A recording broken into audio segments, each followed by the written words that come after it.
Welcome back. The first topic of today will be feminism in labor. Hereafter we will listen to violence, and peace and security will be the third one. And finally we will talk about growing equal within boundaries of the planet.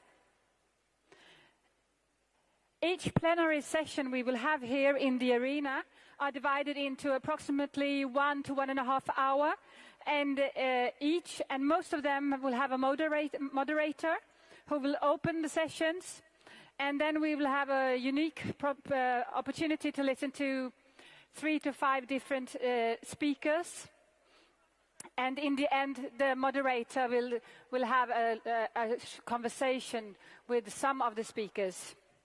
That is the structure for these plenary sessions we will have here. We have also chosen a various amount of cultural elements, and they can either highlight or maybe break the theme a bit. And I will ask Rebecca Selberg to come up on stage and open the first session. Welcome. Thank you. Thank you. Well, I'd like to welcome you all to this seminar on feminism in labor, where we will discuss how we can move forward towards recognizing and properly value work performed in what has been called the reproductive sphere, work that has traditionally been located outside of what we understand as the economy. This division of labor has, or so most feminists would argue, played a central role in women's subordination.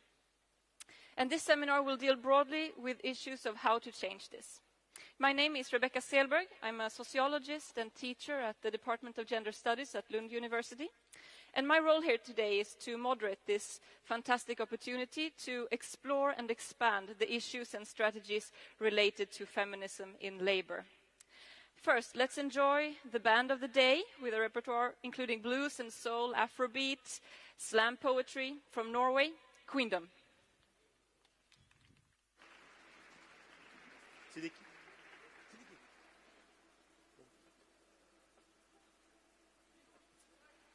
Okay.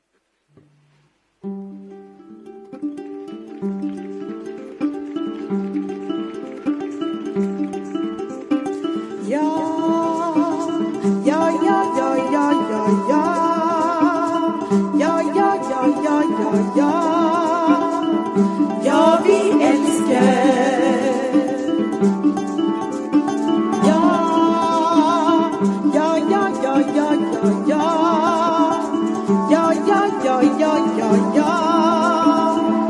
Ja, vi älskar. Det är rasande stormar på barrikaderna. En nation vi former på barrikaderna. Det är här vi ska kämpa, det är här det ska stå. Vi kan inte vila nå. Ingen som väntar, vi finner fred. Så gutter och jenter, det bärer av sted. Det bärer av sted, av sted. Känn alarmen där ringa, se mitt sinne, hör min sång. Inte där som min stämma, hör hvor den klingar, hör den sång. Känn alarmen där ringa, se mitt sinne, hör mitt sång. Inte där som min stämma, hör hvor den klingar, hör den sång.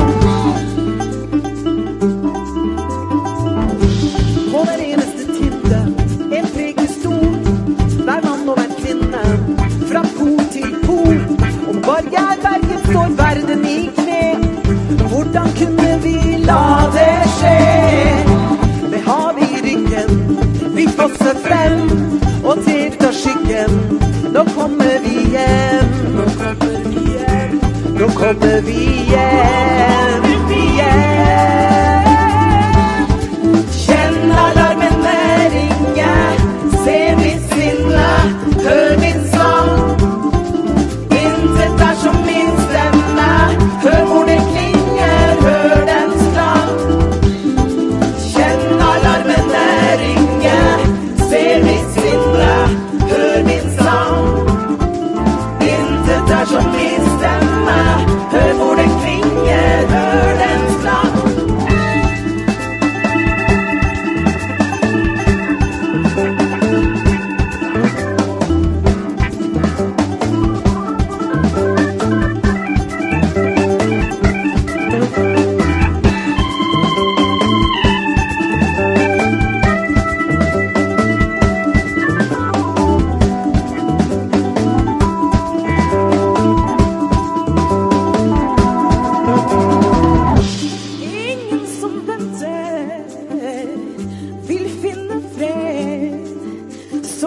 gutter og jenter, det bærer av sted, av sted.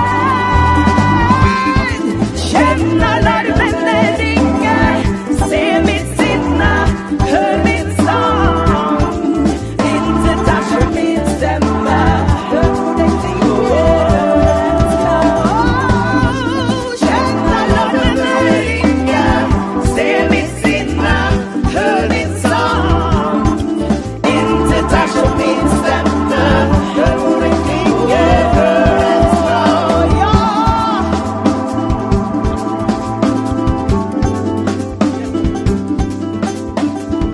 Ladies and gentlemen, last year in Norway, we celebrated 100 years of women's right to vote. Oh yes. And Queendom, we made a special show celebrating that. It was a show with music, poetry, videos, and it talks about the history of the women's movement in Norway and the fights that led to these victories. We are performing that show tomorrow in Malmö, Mässan. The room is called Stenhoff, and it takes place at 1 o'clock. We'd be very, very happy if some of you would like to come. We will be singing, giving you poetry, and talking about the issues that are important for women, because we still have a way to go. Welcome, hope to see you tomorrow. Thank you. Are you with us? Ja, ja, ja, ja, ja, ja, ja. Ja, ja, ja, ja, ja, ja. Ja, vi älskar. Come on. Ja, ja, ja, ja, ja, ja, ja. Ja, ja, ja, ja, ja, ja. Ja, vi älskar. Beautiful. One last time together, okay? Come on. Ja, ja, ja, ja, ja, ja, ja. Ja, ja, ja, ja, ja, ja. Ja, vi älskar. Have a wonderful day. We'll see you tomorrow. Thank you. Thank you. Ja, ja, ja, ja, ja, ja. Ja, ja, ja, ja, ja, ja. Ja, vi älskar. Ja, ja, ja, ja, ja, ja, ja. Ja, ja, ja, ja, ja, ja. Ja, vi älskar.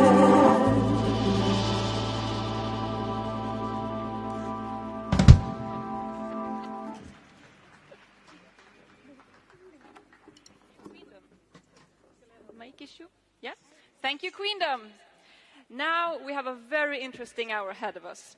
We will be talking about one of the fundamental issues of male domination, the gender division of labor, and specifically the material and symbolic subordination of work thought of as feminine and performed for the most part by women around the globe.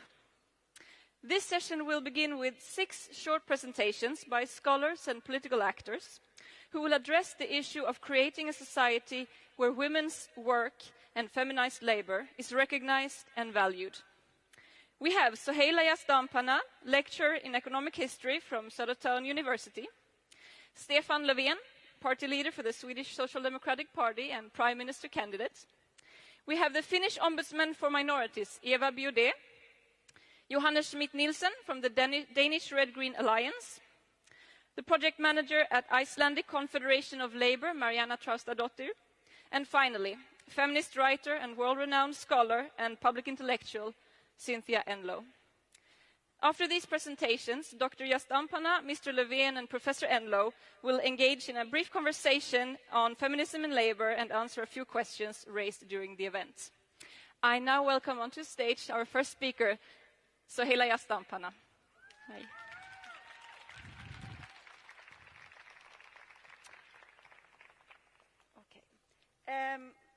Thank you. Thank you for inviting me to participate in this exciting session on a subject very dear to my heart. When I received the invitation to speak here today, the organizer urged me to focus on my feminist vision of labor. And it's what I'm going to talk now. Let's begin. Why is women's work often seen to be worth less than men's, both economically and socially? Why are men and women directed or drawn toward different professions and different sections of the labor market? And why, when they hold the same profession, are they given different tasks? Why are there more poor women than more poor men? Why is the prevalence of the work-related sick leaves higher among women than among men? Sociologists, politicians, economists, and feminist researchers are among those we've been trying to answer these questions using a variety of explanatory models. I belong to a group of feminist researchers who argue that one of the most important causes of gender equality is the division of labor between the sexes, based on a separation of so-called productive and reproductive labor, and the idea that the reproductive labor is both economically and socially worth less than the productive labor. Reproductive labor refers to the labor processes and tasks which relate to humans and human life, such as caring for other people's needs. It's about reproducing human life and personal relationships. It's about working for and acting on behalf of other people's well-being. Historically, women have been the ones responsible for the reproductive work.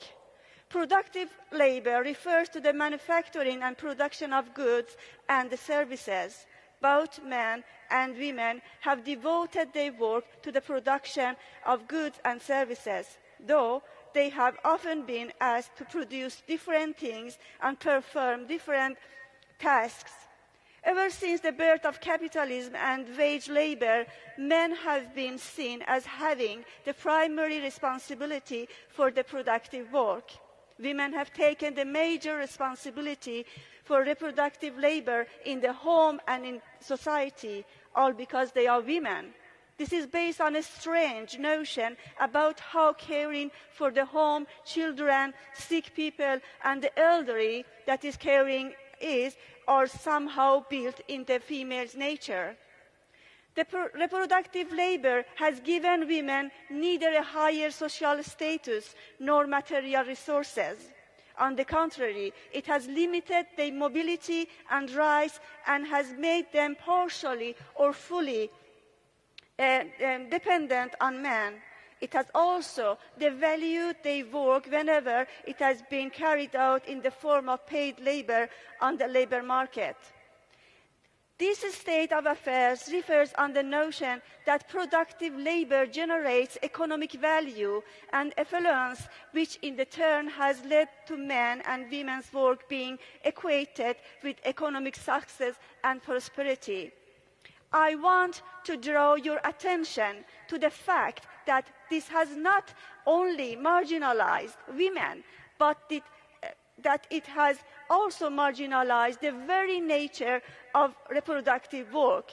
The marginalization of care work in the capitalist economic system, which chases after profit and does everything to lower cost, represent a serious and alarming development in our society. Human life is a whole. In order to maintain human life, we need basic necessities such as food and a roof above our heads, but it also requires a huge amount of labor, household chores, and care work. This is the only way we can address people's needs and see to their well-being. It is this type of work which requires solidarity and a concern for others. Caring and caring work are the key to the society's survival. I belong to the sphere of feminism, which regards feminism as a political vision for the creation of a better world and a more human society, and not as an individualistic project created to help women reach the same position as men. Based on this vision, we need to reflect on how labor are organized and resources are distributed in our society. Human life and dignity should consist the value foundation for our society. In order to nurture it, we need to recognize labor practices and society's resources, reorganize.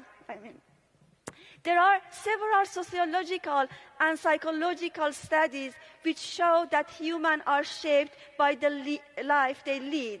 Our experience shapes how we come to understand the world and the things we think are important and the things we think are less important. People's, many of them women's, daily experience with taking responsibility for other people's needs, the hungry belly, the body in need of washing, the sad child in need of comforting, social relationships in need of attention, the sick mother in need of nurturing, equips them with the skill that allow them to observe and see other people's needs and take care to meet these needs. We need to organize our lives and our work in such a way that everyone, to the best of their ability and regardless of sex and background, take responsibility for the people's needs, both formally and informally. During our life, we all need someone who cares for us, who look after our health and well-being. We need to be surrounded by people who see us and give us a helping hand when we need it. To do this work is also a necessity if we wish to retain our humanity, both as individuals and as society. Caring for people's dignity and well-being should constitute the superior principle driving our economy, labor-focused and social arrangement. This principle should act as a compass in our society. If we replace the growth ideology present on increasingly tougher global competition with this principle of caring, we also lay the foundation of a sustainable coexistence with nature and the sustainable utilization of the earth's resources. A society built on respect and care for human beings, their dignity and their well-being, does not view the needs of elderly and the sick as costly problem to be dealt with. This society values work in accordance with its contribution to humankind and well-being society. In this society, it is not just women, but everyone else and nature are winners. Thank you. Thank you, Soheila. Thank you. And I'll see you shortly. Yes. Okay. So I now welcome Mr. Stefan Löfven. Hello. Hey. Thank you very much, and let me say that I'm very, very pleased to be with you here today. It is something deeply wrong with a society that does not give everybody the same opportunities. That goes, for example, between men and women. So that is our task, to change this society and make sure that we have an equal society. I would like to use Sweden as an example and begin with a book called Tjänster i hemmet, Services at Home by Marie Hollander. The main character in this book is a young woman employed in elderly care on what we call a 0-hour contract, and this is a form of employment that is frequently used. Her employer calls her only when she's needed. She's not trained for this job. She got no proper introduction to the job, and she's seen as replaceable, as a cog in a machinery. In the book, we follow her into homes of different older people in need of care. The work is hard, both physically but also mentally. She uses all her strength to manage, but she still makes mistakes because lack of time and lack of knowledge. One day, she arrives at a home for an older woman lying under a kitchen table, frightened and speechless. She carries the old lady to her bed. It's heavy, and the lifting is painful both for the lady and for herself. She calls her son, and he takes his mother to the hospital where the old lady dies. The death raises question for this young woman. Was the lifting wrong? Should I have called the ambulance directly? She is left with a deeply rooted anguish, a scar for life. This young woman's story is not an extraordinary situation within Swedish elderly care today. It shows that women's and feminized work is not recognized and not valued the way it should be. And it leads to dire consequences both for individual women and for society as a whole. Now we can see today a large gender gap, large gender pay gap.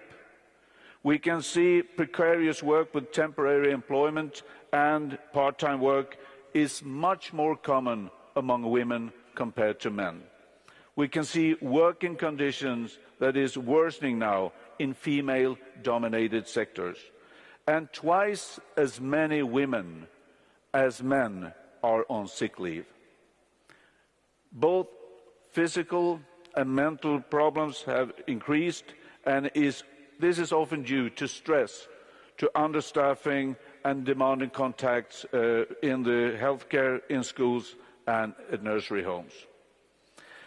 This makes painfully clear that Sweden still has a gender power system where traditionally male attributes and abilities are valued higher than female ones. And the current policy in Sweden has in many ways only reinforced this system. We have seen political decisions in Sweden in the recent years that have risen income inequality and weakened the position for workers, for example, with increase of temporary employments. But I also want to point criticism to myself and to our party, because previous social democratic governments increased gender equalities during the 20th century in a good way through reforms in taxation, representation, welfare and in many other areas. But we did not fulfill our promise on a right to full-time employment before we lost power in 2006. We left that. It's time to right that wrong and pick up the pace in our endeavour towards equality. Because the Social Democratic Party is a feminist party. I am personally a convinced feminist. We need to see, we need to understand what is wrong, and we need to right that wrong. So if I get the mandate, I will lead a gender-equal government with a feminist agenda. Our goal will be to make Sweden a feminist role model in the world.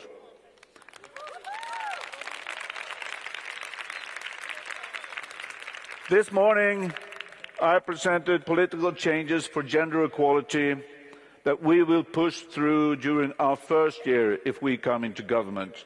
I would like to elaborate on these three areas. First, the fight against precarious work.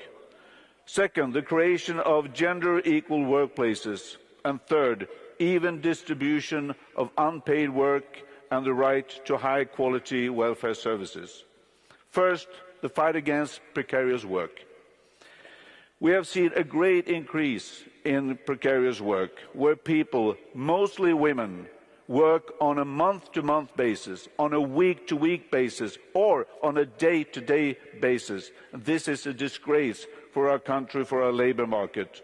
It is what the woman in Marie Hollander's book also experienced. Because this creates a constant insecurity for these workers, mostly women, and they can hardly raise their voices to protect their rights.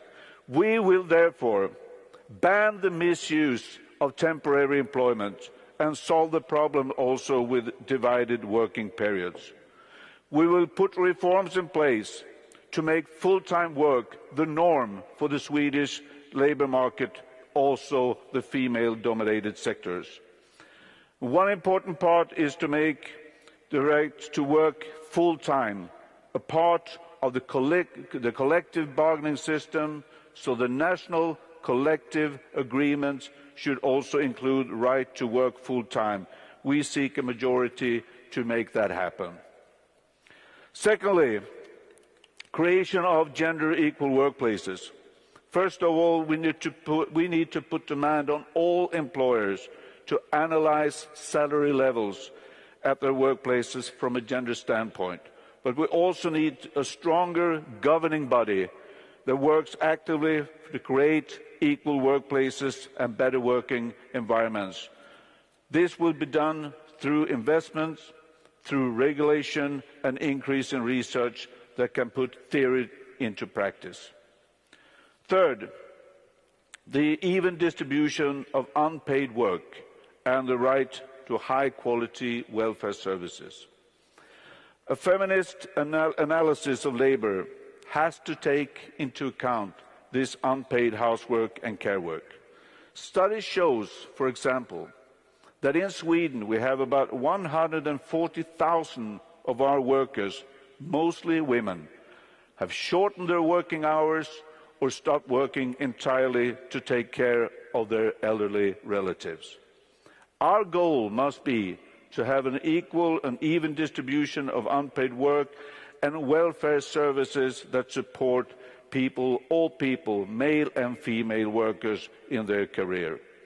And for this, a social democratic government will take substantial steps towards an even distribution of the parental leave. We will invest in childcare, we will invest in elderly care, health care, create a new legal framework that puts human needs before profit interests. So, what will these reforms mean to the young lady in Marie Hollander's book? It will give her rights, proper training, job orientation to secure full-time employment contract. It will strengthen her ability, her right to equality in the workplace and equal pay. It will give her more colleagues, better working conditions, and a right to public care for her own children or her own elderly parents. This is a first step.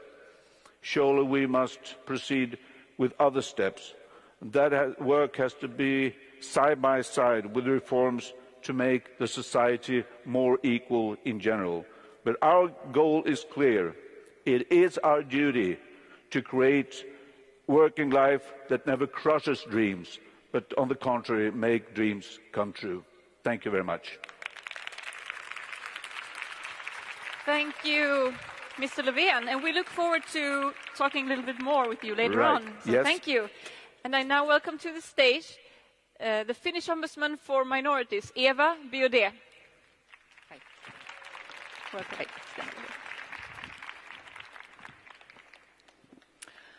I must say, rarely has the political atmosphere been so different in Finland and in Sweden. I can tell you, feminism is definitely not on the top of the political agenda in Finland. I just love being here with so many women and so many men, sharing our urge, sharing our need to fight for women's rights, for all women's rights. Thank you for being here with me. I have waited 20 years. As ombudsperson for minorities, I carry a deep concern about a negligent attitude towards other people's basic rights today.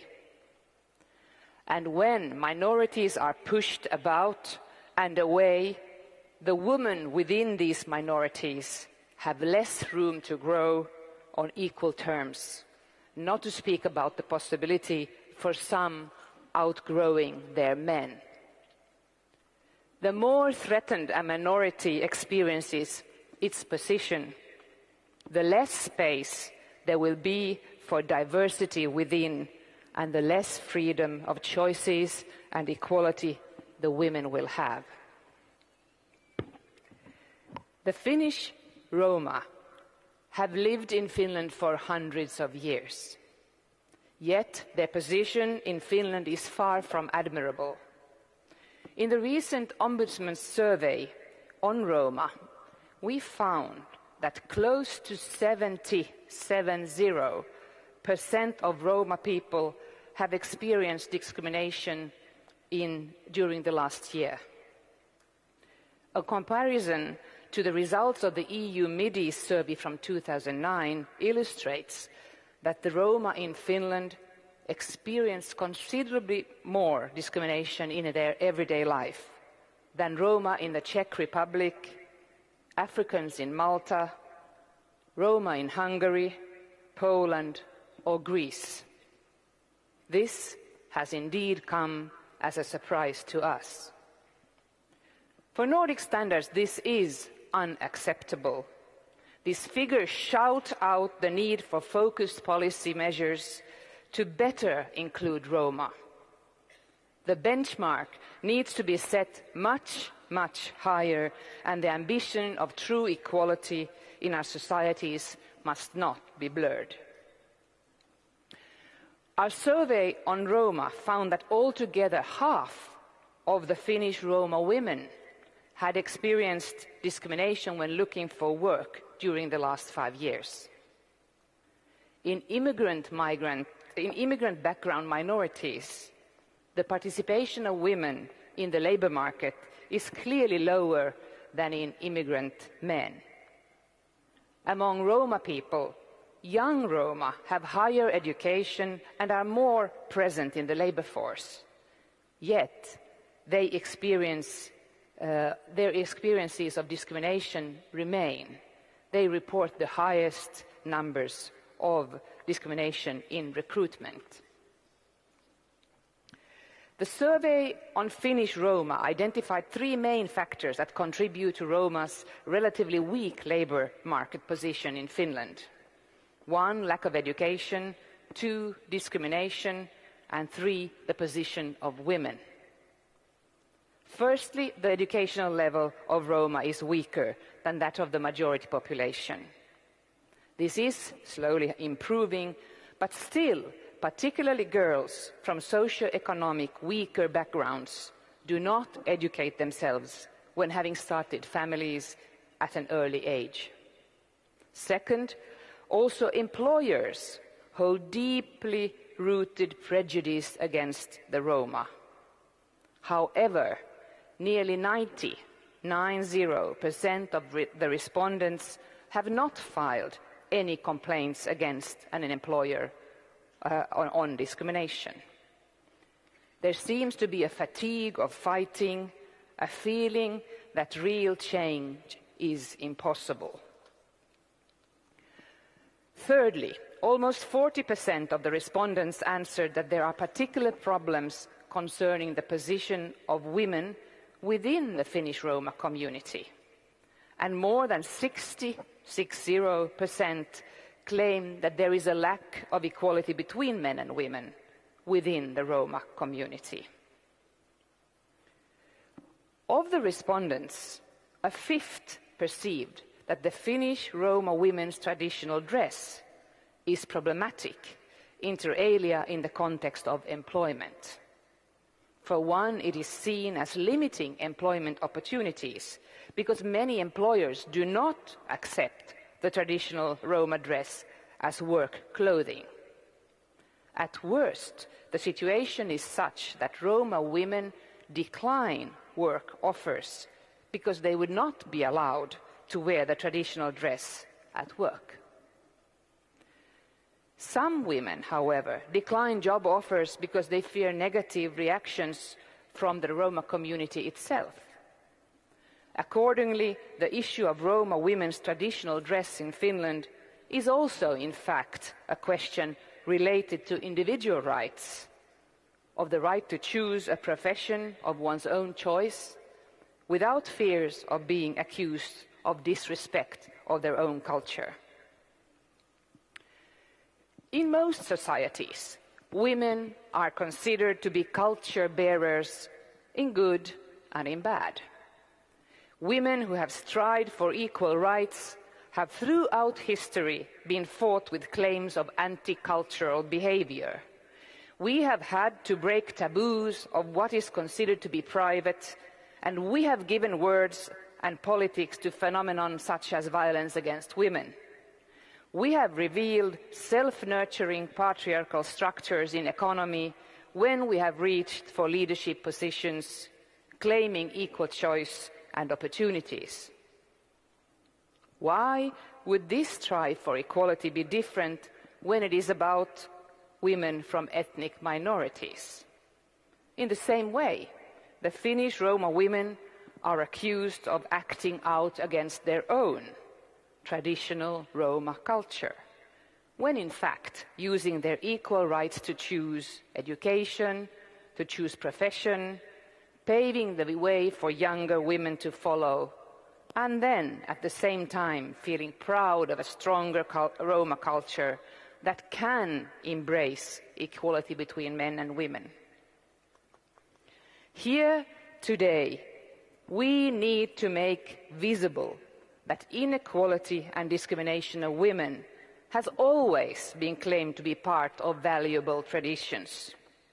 This is no particular feature of ethnic or religious minorities, and no particular feature of the Roma culture.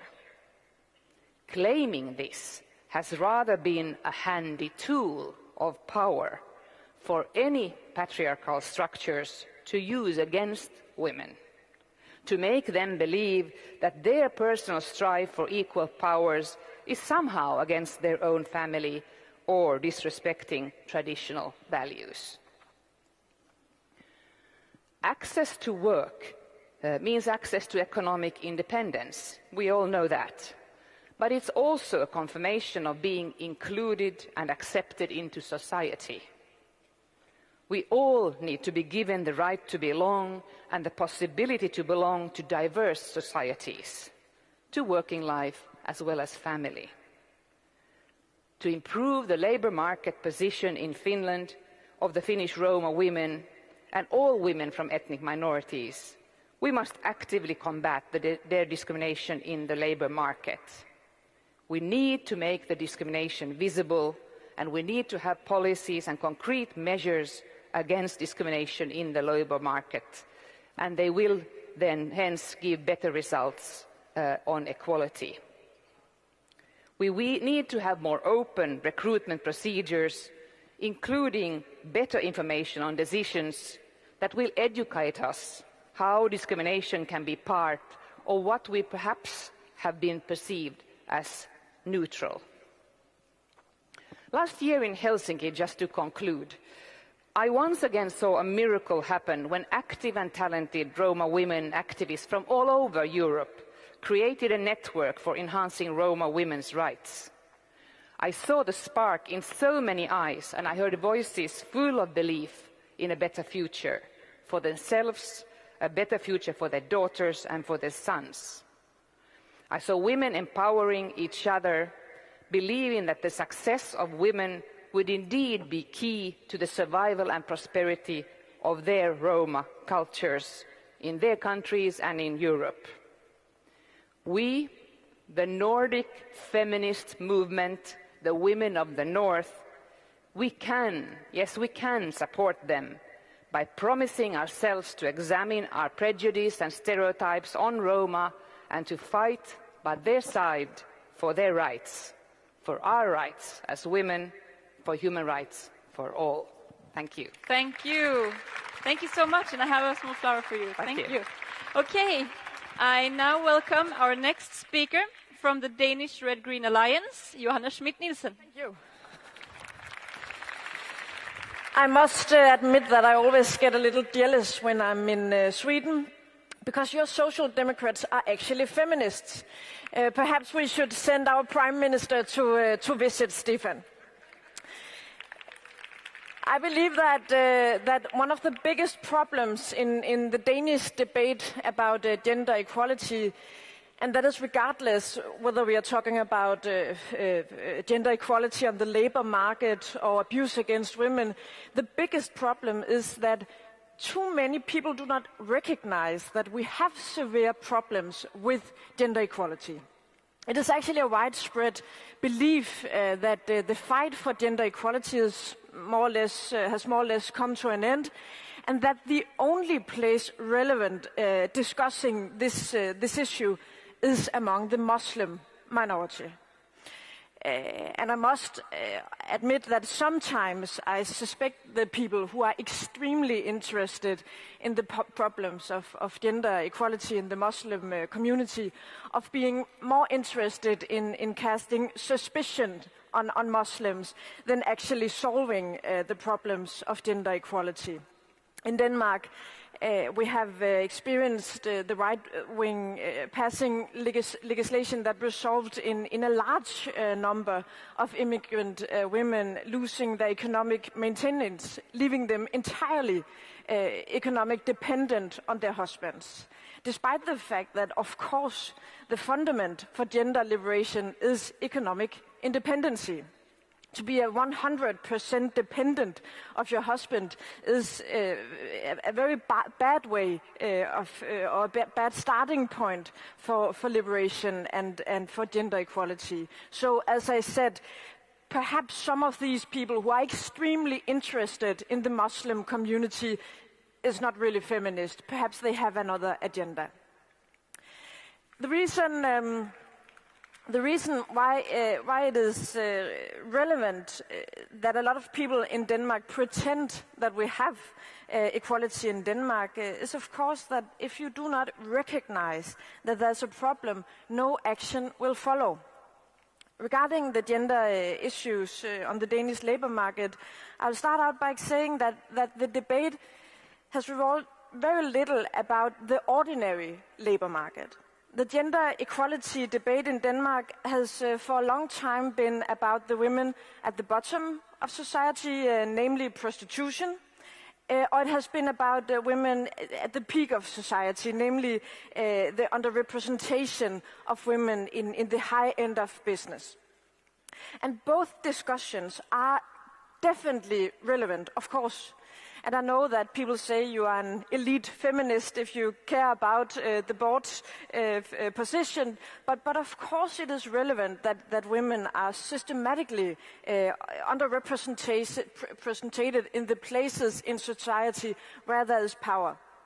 However, it is a big problem that there is so little debate about the ordinary labor market, the place where most women are.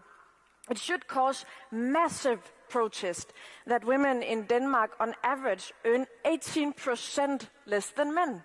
18% less than men. The explanation is not that men and women in the exact same job gets a different salary. No, the explanation is that work traditionally occupied by women, such as childcare or elder care, is paid way lower than the work traditionally occupied by men. And the labor market in Denmark is extremely gender segregated. And that is why we must open up the discussion on why the work traditionally occupied by women is paid so unfairly lower than the work traditionally occupied by men.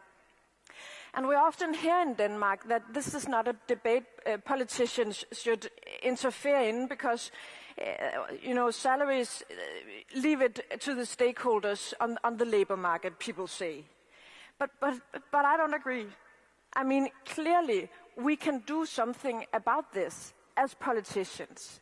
Many women in Denmark are employed in the public sector, as nurses, as teachers, taking care of our children. And that means that the state is the employer. In other words, if we mean there's a problem, if we believe there's a problem with the salary, we can do something about it. We just have to prioritize it.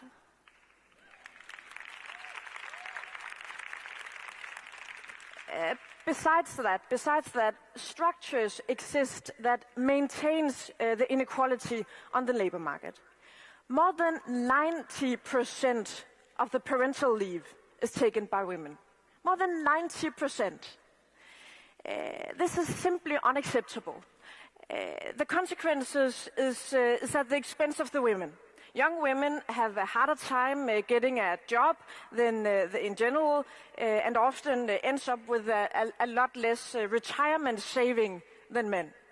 It also becomes at the expense of the child, because the child do not get the possibility to experience that both mom and dad, if there are a mom and a dad, could be the primary care provider. And also, it becomes at the expense of the father, of course. Way too many fathers in Denmark experience negative comments from colleagues and from the bosses when they say, I would like to have parental leave. Way too many men miss out on important time with their children. Iceland, Sweden, Norway have introduced earmarked parental leave to men. The Danish Social Democratic government actually abandoned this idea, so you would have to talk to the Danish Prime Minister, I think, because they actually abandoned this idea despite the fact that it was a key promise in the last election. This is a severe setback. So summarizing my points, we have to do concrete initiatives in Denmark, but we must also prioritize the entire gender area economically. But before that, we must admit and recognize that we do have gender equality problems in Denmark, not just in the Muslim community, instead of walking around in this illusion of Denmark being a frontrunner in gender equality, because, so to say, we are not anymore, but we hope to be. Okay, thank you so much. Thank you. Thank you. And now, from the Icelandic Confederation of Labour, Marianna Traustadóttir.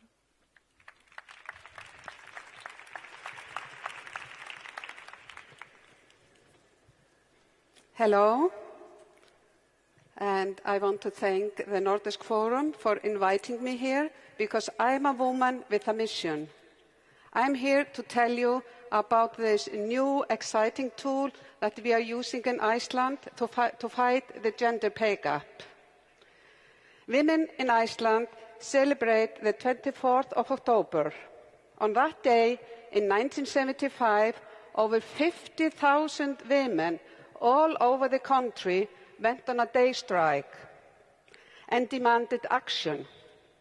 When I say 50,000 women, that's quite a lot, because at that time we were a population around 217,000. So half of the women that lived in the country at that time went and marched for equal pay. This women's strike was a turning point for the feminist movement in Iceland. It was the day women came together and demanded to be recognized equal in society and on the labor market. It was 37 years later, on the day, October 24th, 2008, that the government, the labor union, and the employers introduced a new tool in the fight against wage inequality, a new equal pay standard. The equal pay standard is a radical new approach to eliminate wage inequality. The standard itself is the result of a cooperation between three parties: the workers, the employers, and the government. The equal pay standard is a set of rules and guidelines that institutions and companies can implement in their organization. These rules are meant to guarantee that women and men are paid equal wage for same or equal value of work within the workplace. We use the international standard forms and requirement to make this equal pay standard. The standard is unique and first of its kind in the world. Why were we doing this? Icelandic women have the reputation of being strong and independent. And yes, we are. Our small population of 320,000 people today, we have produced several extraordinary role models. Not just for Icelandic women, but for the whole world. Vigdís Finnbogadóttir, a single mother, and the first woman to be elected in general election as a president. That was in the 1980s. And then we have Björk, the singer-artist, environmental activist, just to mention few of our role models. And then let's look at the labor market. We have the highest rate of women's participation in the labor market among the OECD countries, around 80%. On average, women work 37 hours per week, plus the unpaid work we do, taking care of the families. And Iceland also has the highest fertility rate in Europe. We have 2.1 children per woman, and 60% of those that graduate from universities are women. So, even though the situation in Iceland for women is quite good, comparing to our sisters in other parts of the country, there is one thing that we are not proud of, and we cannot be a role model for other countries, and that is the gender pay gap in Iceland is far too wide. According to all statistics, the gender pay differences, both in private and the public sectors, show that the gender pay gap is anywhere between 7 and 19%, depending on the method used. And this is a fact we cannot deny. We have passed legislation after legislation guaranteeing that men and women should be paid equal wage for equal work. Yet the pay gap remains. And in Iceland, to our horror, we found that after the financial collapse of 2008, the gender pay gap was in fact growing. Something had to be done. Legislation had not worked. Education was not working. Awareness campaigns have not worked. So what could we do? We turned to the tools of the bureaucrats, the technical, and so many people say it's quite boring, but the technical word of the international ISO standards. The collective agreement in 2008 between the labor union and the employers in the private market included a special protocol was calling for the development of a certification procedure in regards of a wage equality policy. At the same time, a similar interim provision was added to the Gender Equality Act by the Ministry of Labour and the government.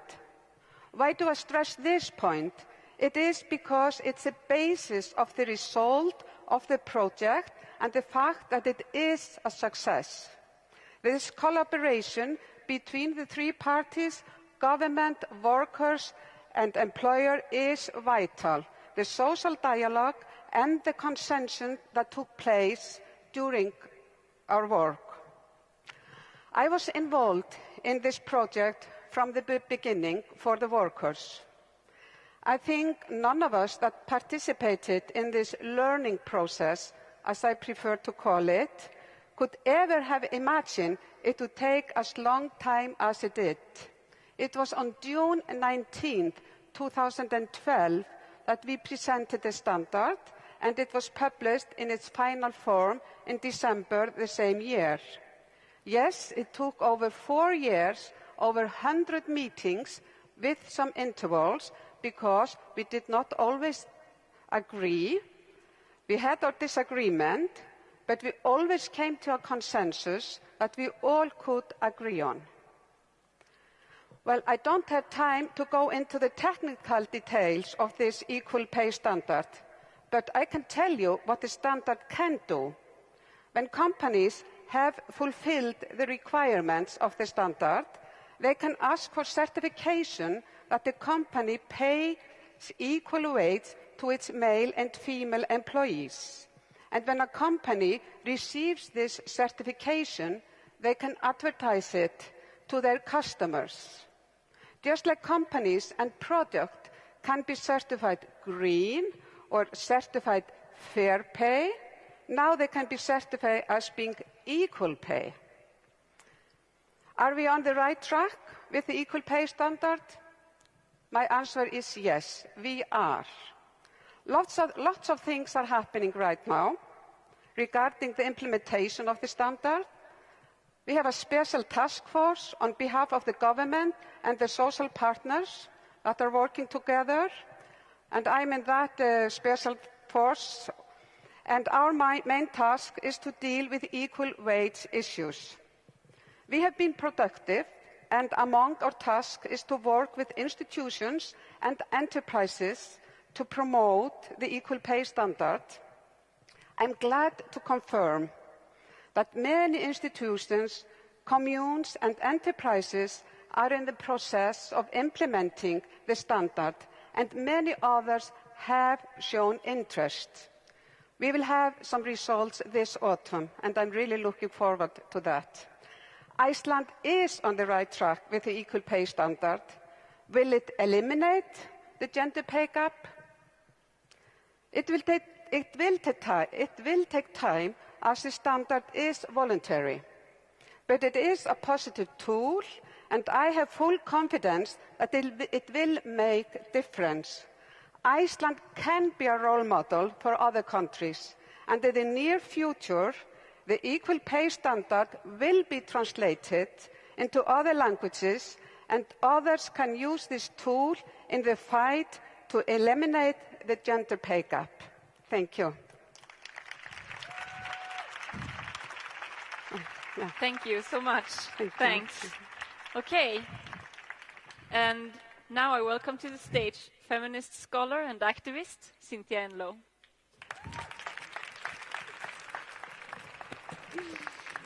Over here. Hi. Oh, good. Even waves. This is good. I just wanted to say to start with that this is an astounding event to have organized. And all the women who've gone into the months of organizing really deserve Nobel Prizes in feminist organizing.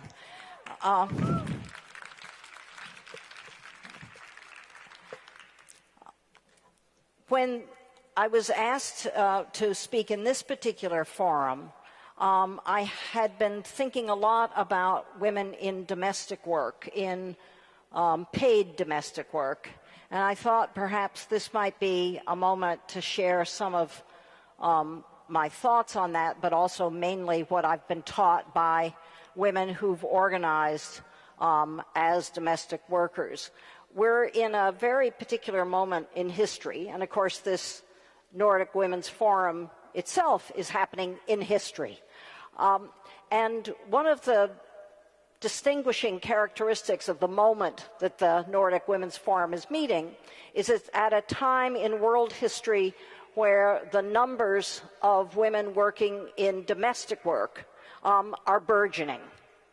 So if you watch the history of the world, one of the things that would characterize the early 2000s would be that so many more women from so many more countries are now trying to make a living cleaning other people's bathtubs. And that's a very political moment, because there are two things that are happening. First of all, more and more women are themselves trying to both have households and to have paid jobs outside their own households. And if they have households with elderly people in the household who need extra care, or they just simply need cleaning, of course, if they have children that need to be cared for, the way those women, many of us, have gone about gaining employment outside our homes is to hire some other woman to come into our homes to do the domestic work that we're not able to do.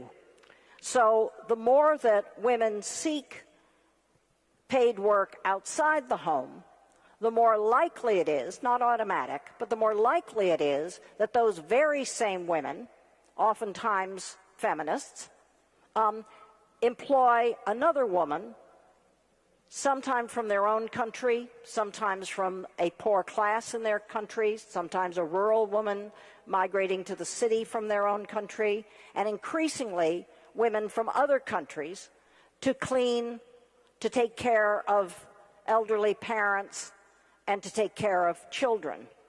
So to talk about women's aspirations to have their own paid work, one has to talk about, well, who's doing the work at home?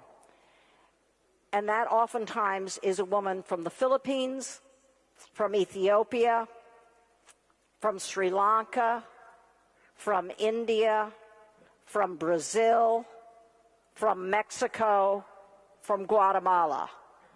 That is, very particular countries are now increasingly dependent for their own balance of payments. Now we're getting into high finance. High finance depends on somebody else cleaning a tub, a shower, a sink, many time zones away. And in fact, if you look at the economies of the Philippines now, which really stands out, in fact, the Philippines would not be able to balance its payments if it didn't have money being sent home by Filipinas, women from the Philippines, working abroad as domestic workers. Now, the politics of domestic work is the politics of privatization. We talk about privatization a lot in all our countries. We worry about it a lot because oftentimes with privatization comes irresponsibility and unaccountability. But domestic workers are the ones who are experiencing extreme privatization. Because in many countries, it's presumed if you work in somebody else's, quote, private home, you in fact are not a worker. You are a companion. You are a helper. You're not actually, quote, a worker. And this has been an enormous burden politically on women doing domestic work around the world. Added to that, so many of the women who do domestic work around the world, in fact, do not have legal standing in the country where they're doing that work. They are what is oftentimes called an undocumented worker. If they have legal status, it is not uncommon. Let me just ask you. I can't see everybody in the dark back there, but unfortunately, I can see all of you. Right? How many of you have ever done, even if it's low, paid domestic work? How many people have done? Look around, everybody. Look around. Look around. Right? There are at least 15 stories right there, and probably more in the dark up there. Right? One of the things that happens when you are a woman from another country doing domestic work, paid domestic work abroad, is that your employer has the legal right to take your passport. Now just think about how frightening that is. Just think how terrifying it is if you've managed to get some kind of legal standing to come into a country, and then your paid employer, with whom you have virtually no negotiating rights, takes your passport and has the legal right to take your passport. Oftentimes, women who are abused in that domestic household that they are working in have no choice but to try to escape, especially if they are full-time live-in workers, no choice but to seek escape and to go to their local consulate. So the privatization of the domestic space in which women as domestic workers works is a privatization that is not just unfair, it is dangerous. Now, in the last several years, something quite phenomenal has happened. And that is that women working as domestic workers in these isolating domestic privatized spaces have begun to organize. They've begun to organize nationally, and they've begun to organize internationally. This is largely because of their skills with the internet, but it's also because of their determination to no longer be exploited in the work that they do. The leaders have been women from Brazil and the Philippines, and they, together with women from a variety of countries, decided, you just have to think about the strategizing. You're scrubbing a tub, and what you're thinking of is, should I go to Geneva? Because that's where they decided, the women who were the activists in this global movement, decided that they needed to start with the International Labor Organization. And so 2 years ago, they managed to pressure the government representatives that met at the ILO to change labor law and labor standards internationally. And they passed a monumental ILO convention, which is called 189. And if you don't know it, write it down on the back of your hand. 189. And what it says, and this may sound it's a radical statement, let's put it this way. And the radical statement is this: domestic work is work.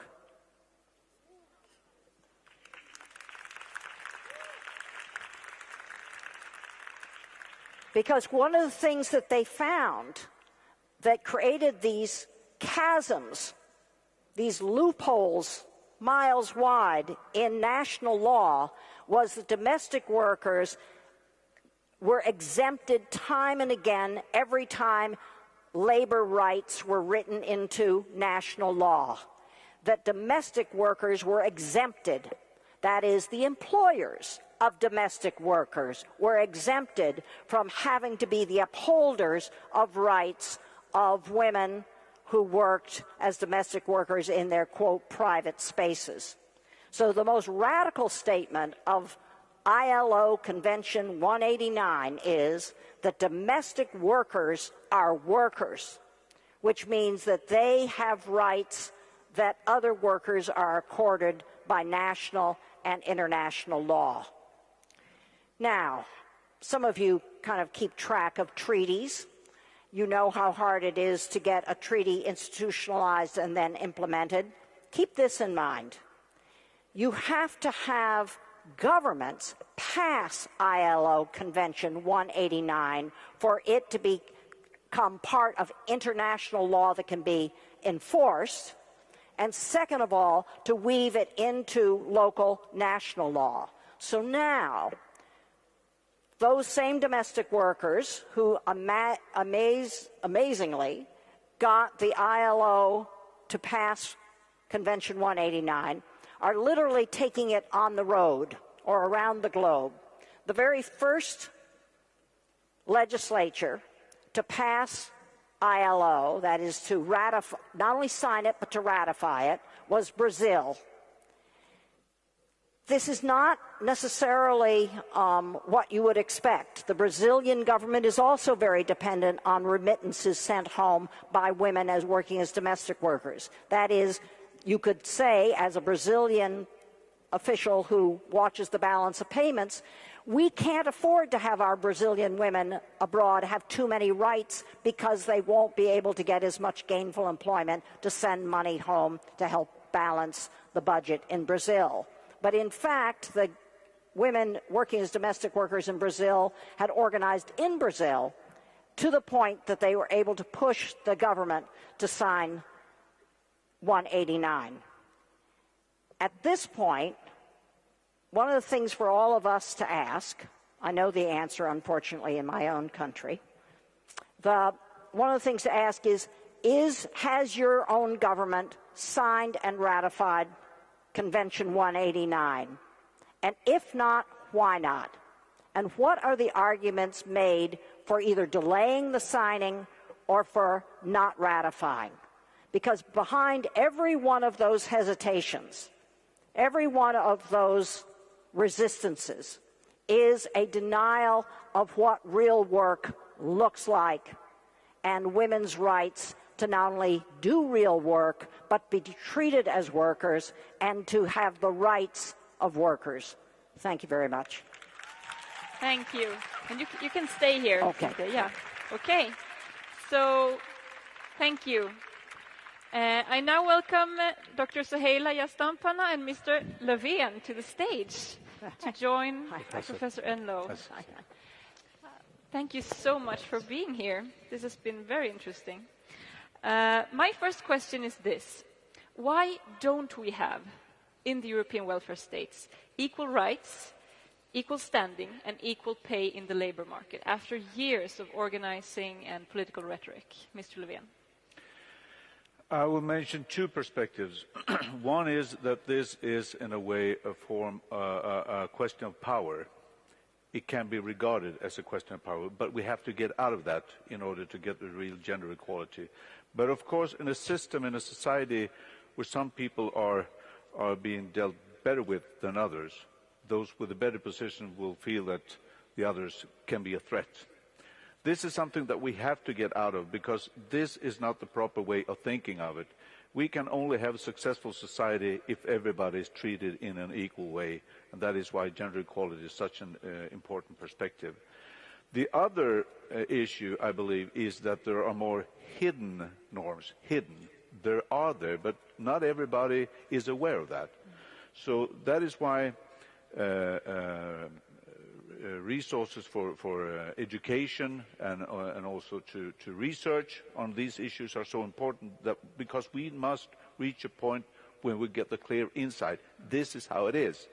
And I can tell for myself, when I was a trade union leader, it is when you see these concrete examples of when we believe that we act in a gender equality way, but when we look into it, and you see you don't.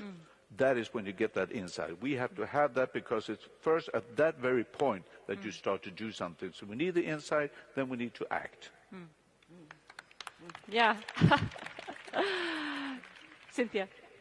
Yes, I mean, I agree exactly with what you've just said. I think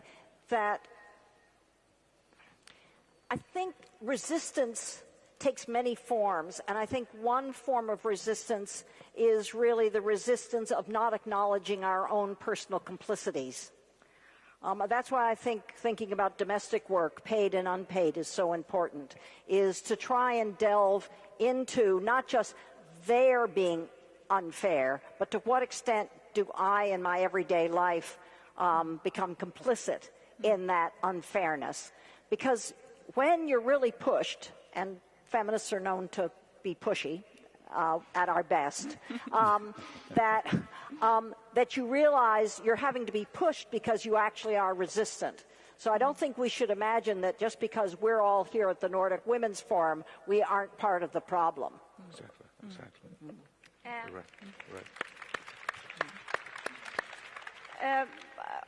I don't know if I agree with. I mean, when we look at Sweden, we have, as I understand, there are some weaknesses in our law, but I think we have good enough equal law regard gender equal rights. But I think our problem is more about action. So we need more action. And just look at our in Swedish labor market, it's one of the most segregated labor market in Europe. And why? I mean, look at the reforms. As I remember, or as I read in books and research, our reforms go back from 60s and 70s. We didn't have any reform, about do something about the segregated, not just labor market, but whole the society. We are, as women and men, directed to different places, spheres of the society. And why? Because we belong different gender, or why? So for me, it's not about law, more action. We need more action. Mm-hmm. Thank you. So I would ask you, what is the single most pressing issue in terms of improving conditions of women's and feminized labor today? Yes, if I connect to what I said now, I think we need a package of different kind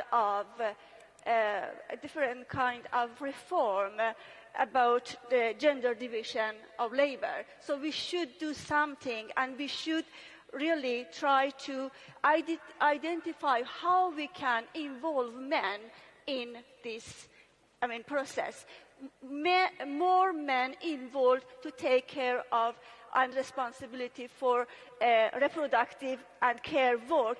And it's not just about daddy mount. It's about all the society. Take care of each other. It's not just about 1 or 2 months. So we have to ask the politician now, right? What is the single most pressing issue? The single most pressing issue is the equal right to work in a decent way. Labor is very important. That you have the work is fundamental for a grown-up to have your own work where you can make you earn your wage. You can do what you do with it. It's the fundamental basis for what we need to achieve, and that is freedom. We are a freedom movement, and we need to make sure that everybody has the right to his or her freedom. So work is one thing, and we have a lower employment rate for women than we have for men. Although we did some good things in the welfare system, but that is why I mentioned the 140,000 people that reduce their working hours or stop working because there is not enough places in the elderly care. And who stops working? Women, not men. So it's a complex problem, but we need to make sure that everybody can work. That requires a welfare system that makes it possible for everyone to go to work, but it also requires a labor market that is decent, because with all this precarious work that we see now is being developed, who is being more and more pushed to these different precarious work? Women. And most of the women are blue-collar workers. So there's a clear gap here that we need to take care of. So it's a complex, but I would say work is the crucial thing.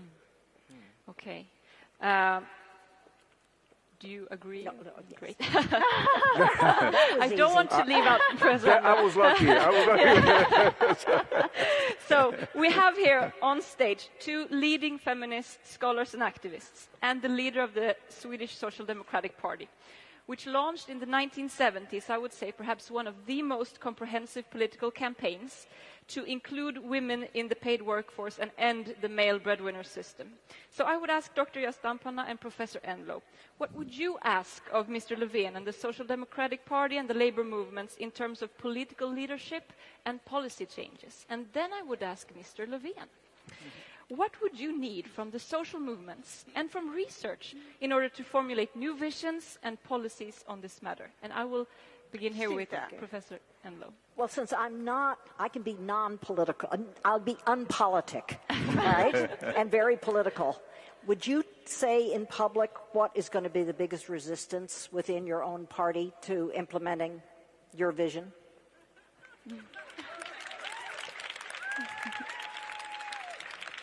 And that. By the way, I'm actually curious, right? That was not just, a gotcha question. It was a truly, what will be the biggest stumbling block within your own party, especially your parliamentary party, to actually implementing some of these proposals. Perhaps Sohaila. Yeah. Sure. Yeah. Yeah. Yes. Among all employees in Sweden, just 13% of women and 12% of men has the occupation which is in somehow how we say gender, but have a gender balance. Just 13% and 12%. We have the other side. We know that many women in Sweden, in Nordic country, but Sweden and Norway, as I know, it's the percentage of the women who have a part-time labor or work is high. 1/3 of all women in Sweden have part-time work, and when people ask in the research, when we ask women why you have part-time work, they said a part of them they have a kind of voluntary, they decide by themselves. And when we ask, okay, why you want work voluntary part-time, they said because I have much to do at home, or I have very heavy job, so I can manage it.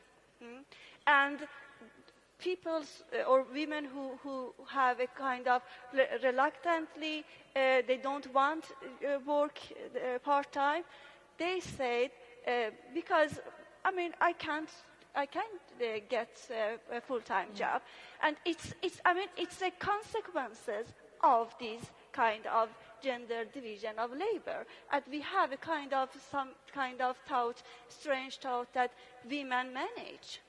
So perhaps Mr. Levin. Yes. Yeah. Yeah, thank you, friends. We are. About the resistance, I believe, honestly, I don't think I will find this open resistance. Yeah. I won't find that, and that is why I, in my first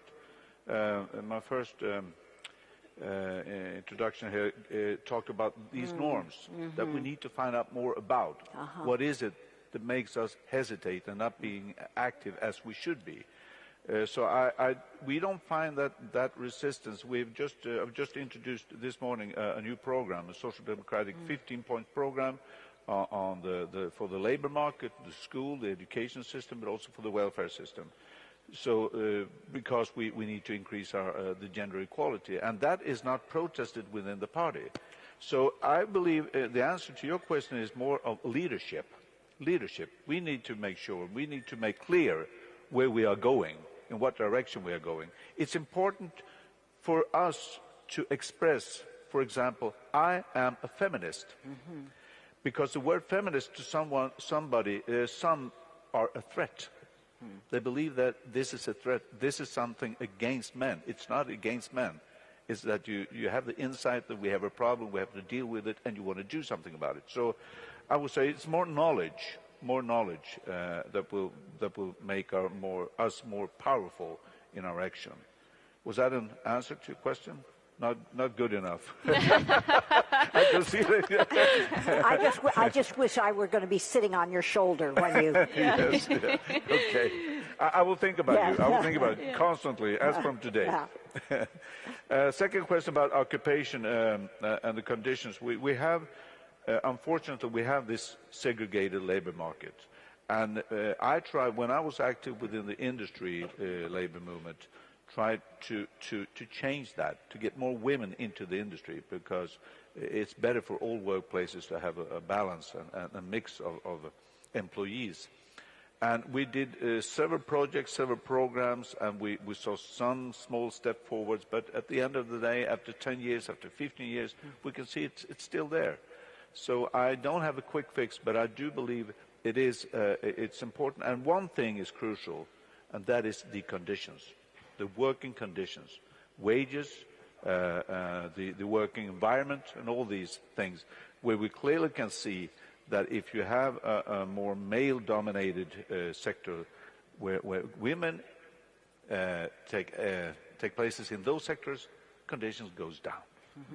So, and I can't, I have no quick answer for that, but we need to see that But as you well. have so much time. But I have time, but I have to get into power first. We, however, do not have time. The part-time issue, we just launched that, the part-time issue, because we've been discussing that for a long time. I know it says thank you here, but now we will introduce that through national collective agreements.